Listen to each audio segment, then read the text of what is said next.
अस्सलाम वालेकुम दोस्तों, मैं हूं डॉक्टर जमील और आज हम पढ़ेंगे लेफ्ट मेन अक्लूजन की ईसीजी। तो टॉपिक शुरू करने से पहले मैं आपको बता दूं कि हमारा चैनल है essential medical learning with doctor Jameel Ahmed. तो आप इस चैनल को शेयर करें और सब्सक्राइब करें ताकि और बेल आइकन का जो बटन है उसे प्रेस कर दें ताकि नेक्स्ट जो अपडेटेड वीडियोस होंगी वो आपको मिलती रहे। तो हम अपनी टॉपिक की तरफ चलते हैं कि हमने पहले भी इस बारे में पढ़ा था अनस्टेबल एंजाइना वगैरह और नॉन एसटी सेगमेंट एलिवेशन और एसटी सेगमेंट एलिवेशन एमआई के साथ। लेकिन यहाँ पे कुछ चीज़ें जो हैं वो एलाबोरेट करने की ज़रूरत है कि लेफ्ट मेन कोरोनरी आर्टरी की अक्लूजन जो है वो इसके बारे में हमने पढ़ा था कि जनरली जो एवीआर को हमने बताया था कि ये खोटा सिक्का है, ये सिर्फ तब काम आता है जब कोई काम नहीं आता। वो ये कैसे काम आता है कि जब हमें सब की सब ईसीजी की जो लीड्स हैं उनमें एसटी डिप्रेशंस मिले सिवाय एवीआर के, जहां पे एसटी इलिवेशन मिले, यानी एवीआर के अंदर इलिवेशन मिल रही है आपको। ठीक है, तो एवीआर के अंदर इलिवेशन इंडिकेट करती ही लेफ्ट मेन कोरोनरी आर्टरी की अक्लूजन को है।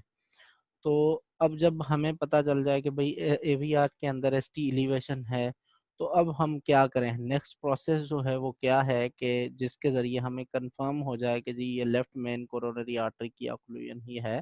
तो हम उसमें क्या करेंगे, उसमें हम कराएंगे ईसीजी जो है राइट साइडेड ईसीजी।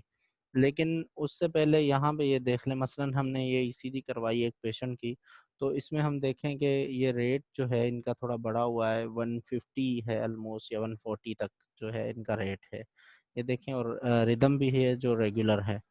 तो इनकी जो एक्सिस है हम देख लें, वन लीड में भी आर वेव डोमिनेंट है, एवीएफ में भी आर वेव डोमिनेंट है। तो हम कहेंगे कि जी इनके अंदर जो है एक्सिस नॉर्मल है। ठीक है, तो अब आ जाएं यहाँ पे देखें, लीड वन में एसटी सेगमेंट की जो डिप्रेशंस मिल रही हैं हमें, यहाँ पे भी एसटी सेगमेंट की जो डिप्रेशंस हैं टू लीड में। ओके, तो उसके बाद आ जाएं थ्री में, तो कोई डिप्रेशंस वगैरह ऐसे कोई ख़ास नहीं मिल रही। हाँ, स्लाइटली डिप्रेशंस हैं लेकिन वो नोटेबल नहीं है। उसके बाद एवी आर में आ जाएं, तो एवी आर में ये देखें एसटी एलिवेशंस मिल रही हैं। तो अब जब एवीआर में एसटी एलिवेशन मिल गई तो हमें सोचना चाहिए लेफ्ट मेन अक्लूजन के बारे में। एवीएल में आ जाएं, ये देखें स्लाइट एसटी डिप्रेशंस और टी वेव इन्वर्जन मिल रही हैं। यहाँ पे भी देखें एवीएफ में एसटी डिप्रेशंस मिल रही हैं। ओके, तो इधर भी आ जाएं, यहाँ पे V1 के अंदर कुछ भी नहीं और एस वेव डोमिनेंट है, लेकिन V2 के अंदर एसटी डिप्रेशंस मिल रही हैं, V3 के अंदर एसटी डिप्रेशंस हैं, V4 के अंदर जो हैं एसटी डिप्रेशंस मिल रही हैं, V5 के अंदर एसटी डिप्रेशंस हैं, V6 के अंदर ये देखें एसटी डिप्रेशंस मिल रही हैं। तो जब डिफ्यूज एसटी डिप्रेशंस हो विथ एवीआर एलिवेशन, तो हमें सोचना चाहिए लेफ्ट मेन अक्लूजन का। अब जब लेफ्ट मेन अक्लूजन की तरफ हमारी सोच जाए तो हमें नेक्स्ट स्टेप जो करना होता है वो, एक तो हम क्या कराएंगे, ट्रॉप टी या ट्रॉप आई करवाएंगे। ट्रॉप आई जो होता है वो होता है ज़्यादा सेंसिटिव और ज़्यादा स्पेसिफिक, जबकि ट्रॉप टी जो है वो उतना स्पेसिफिक और सेंसिटिव नहीं होता। दूसरा, ट्रॉप टी जो है वो क्वालिटेटिव है, वो बस ये बताता है कि पॉजिटिव है कि नहीं, यानी ट्रॉप टी मिल रहे हैं कि नहीं।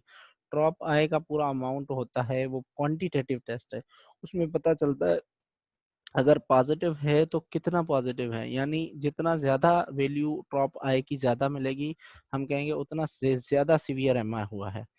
तो उसके अलावा जो दूसरा हमारा नेक्स्ट स्टेप होगा वो ये होगा कि राइट साइडेड ईसीजी भी हमने करवानी है। जैसे ही ये मिले हमें एवीआर में एसटी एलिवेशंस मिले, तो हमारा नेक्स्ट जो स्टेप होगा वो होगा राइट साइडेड ईसीजी।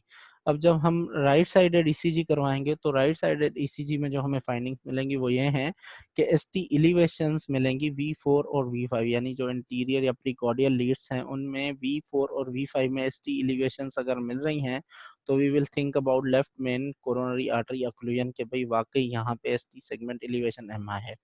अब हमारे पास एनआईसीवीडी खैरपुर के अंदर एक पेशेंट आया जिसमें इसी तरह की टिपिकल प्रेजेंटेशन थी कि मतलब डिफ्यूज एसटी डिप्रेशन थी और एवीआर जो है एलिवेशन हमें मिली। तो जब हमने उसकी राइट साइडेड जो है वो करवाई ईसीजी, तो उसमें हमें कोई भी ऐसी फाइंडिंग्स V4 V5 में नहीं मिली, एसटी एलिवेशंस वगैरह नहीं मिली, बल्कि एसटी सेगमेंट्स जो है थे वो नॉर्मल थे। तो हमने कहा कि भाई मोस्ट प्रोबेबली इसमें left main coronary artery occlusion MI जो है या नहीं है, वहाँ पे मसला नहीं है। तो हमें इसके ज़रिए कंफर्म हो जाता है। और जब हमने उसकी ड्रॉप की तो वो ड्रॉप उसकी पॉजिटिव आ रही थी। बहरहाल वो non S T segment elevation M I में काउंट हुआ, S T segment elevation M I में काउंट नहीं हुआ।